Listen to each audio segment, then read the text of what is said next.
Hey, I'm Paul, and in this video, I'm going to tell you all about it. It's a true story that's connected to Slender Man and two girls who committed a crime. It's a really interesting story, so that's why I wanted to share it with you. But as always, before we start the video, I want to say thank you. And a shout out to the Illuminati and Triangulitos. Thank you so much for being channel members. I really appreciate it, and it means a lot to have your support. If you want to be part of the Illuminati or Trianguloto family, all you have to do is click on join. That way you can see all the benefits it includes. Seriously, it helps me and the channel a lot, so if you can and want to do it, I'd be really grateful. And now, let's get started with the story. Slender Man's a fictional character that started in 2009 on an internet page as a creepypasta. He's described as a very tall, thin, faceless white man dressed in a suit. He's known for kidnapping children and taking them into the woods. The legend grew, and people claimed to see him in their nightmares, in the rooms at night, and in the forest. There are several fictional stories related to this character, but today we're going to talk about a real case that happened on May 31st, 2014 in Wisconsin. And we'll talk about the story of Morgan and Anissa, who were only 12 years old when this happened.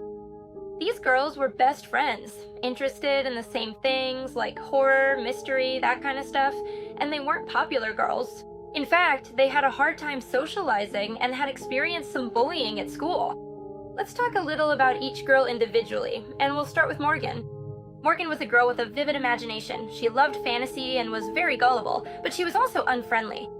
She didn't react to certain situations like other kids did, or she didn't feel bad when something bad happened to someone else.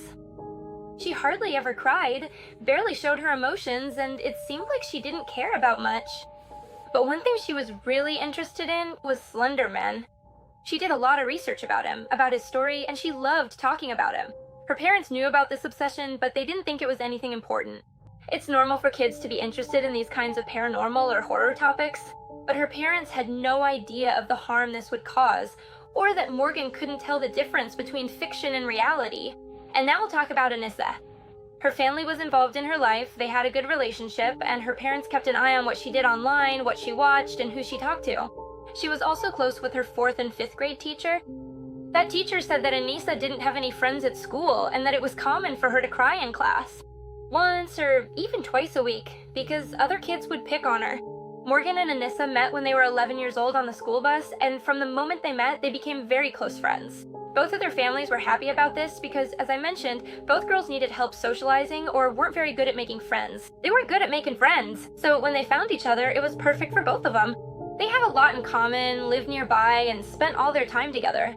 And it was Anissa who found this Slender Man creepypasta and told Morgan about it. And Morgan said, "Oh my god, I think I saw him when I was 5 years old." They also started to research more about Slender Man and Morgan. She was a little more obsessed than Anissa. Morgan even started seeing him in her dreams. She had nightmares and he was there, and even though he scared her, she also liked it in a way. Because this obsession they had with him wasn't something that scared them, but rather something they wanted, or something they identified with. In fact, it was more like fanaticism, because they admired Slender Man. So one day, Morgan said to Anissa, "Hey Anissa, we should be proxies." Proxies are like a kind of servant for Slender Man. They're kids who work with him or stay with him and live with him in his castle, deep in the woods. And in exchange, he gives them protection. They're like kids who don't fit in with society, so they go live with them.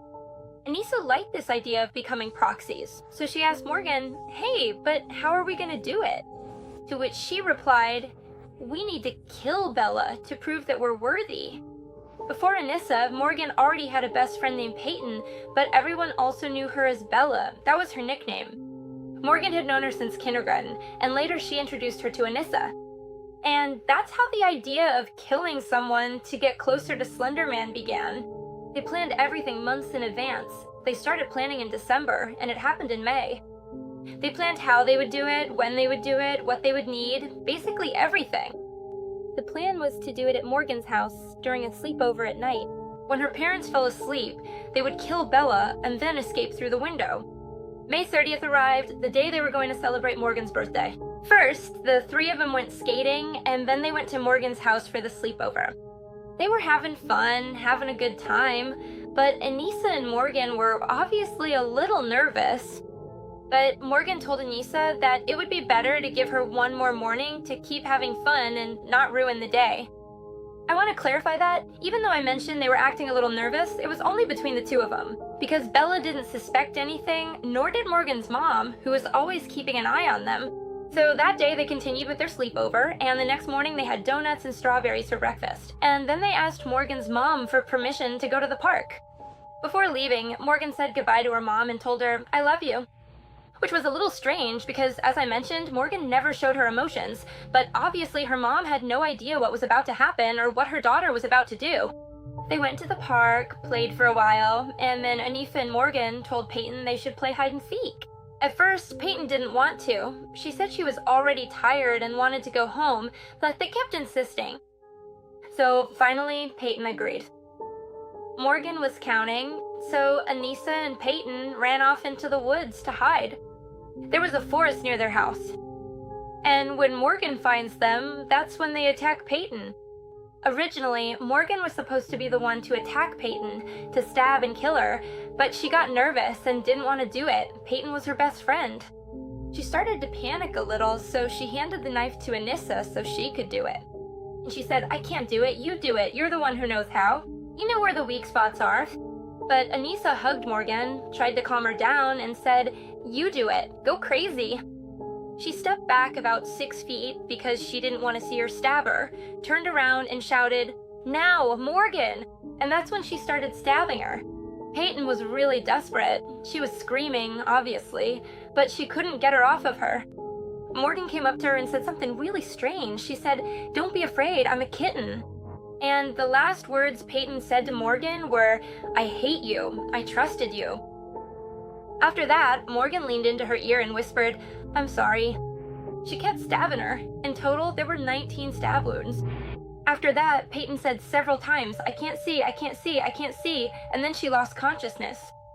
Morgan and Anissa started walking toward the Nicolette Forest, which is 3 days away from where they were, which is totally unrealistic. They didn't have any money, food, water, or anything that could help them get there. But they believed that Slender Man would show up for them and take them away. After walking for a little while, Anissa started to get scared. A lot. She had a panic attack and said she wanted to go back home, that she regretted what had happened. But Morgan tried to calm her friend down and told her there was no turning back now. They couldn't go back because they'd end up in jail. Both of them started crying and then kept walking, trusting that somehow everything would work out. Meanwhile, Peyton miraculously managed to crawl out of the woods. She made it almost to the road, where a cyclist passed by and called an ambulance. Peyton could barely speak, she couldn't see, and she was in very critical condition. One of the doctors said that she could have died because one of the stab wounds was just a millimeter from her heart. But fortunately, she survived. She received both psychological and medical help for quite some time, but now she's okay. She goes to school, she has a normal life like any other girl, and I'm really, really happy that she didn't die.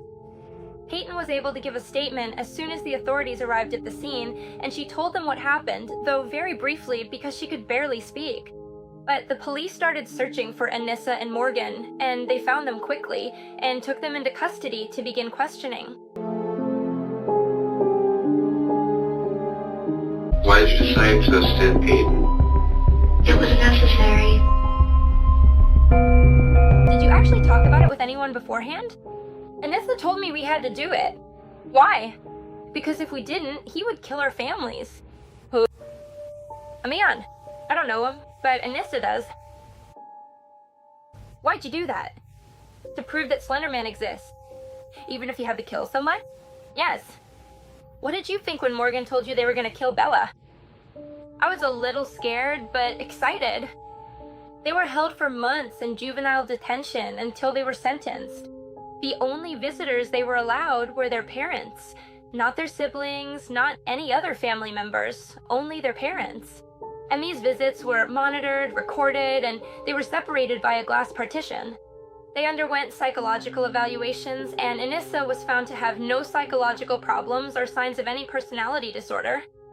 Meanwhile, Morgan was diagnosed with schizophrenia. This was what caused her to see Slender Man and have hallucinations. These girls truly believed that their only option was to kill their friend. It's a very sad case. It's a tragedy what happened to Peyton, but I'm very happy that she's okay now and that she didn't suffer any lasting consequences. However, I feel like this case was a bit unfair to Anissa and Morgan because they were just kids when they did this, and the judge ordered that they be tried as adults. This increased their sentence to up to 65 years in prison. Normally, only kids who are 17 and about to turn 18, or those who have already committed a lot of crimes and need a harsher penalty, are tried as adults. But neither of these situations applied to Anissa or Morgan. These girls were only 12 years old when they did this. They had no criminal record, they cooperated with the police, confessed to everything, and at no point did they claim they weren't guilty. They fully accepted responsibility for their actions. They even talked about Peyton as if she was still their friend, and expressed regret for what happened. They spent a year in juvenile detention until they were finally sentenced. Anissa was sentenced to 25 years in a psychiatric hospital, and Morgan got 40 years, also in a psychiatric hospital. We're talking about Morgan being 52 or 53 years old by the time she gets out of that psychiatric hospital. She'll spend most of her life locked up for something she did at age 12 because of her mental health issues. And that's all for this video. Please, let me know your thoughts about the sentence in the comments section. Did you think it was fair or not? Or just share your opinion on the case in general. And if you liked the video, please give it a like. If you're not subscribed yet, make sure to subscribe and turn on the notification bell so you get notified every time I upload a new video. If you're not following me on my social media, here's my mediocre Twitter, where I don't really post anything interesting. But if you want to go follow me, you're more than welcome to do so. And I'm also sharing my Instagram, where you definitely have to follow me because I'm a bit more active there and I post nice photos. And I also love it when you tag me in your stories, so if you want to do that, go ahead and I'll share you in my stories too. I love you all so much, and I'll see you in the next video. Bye!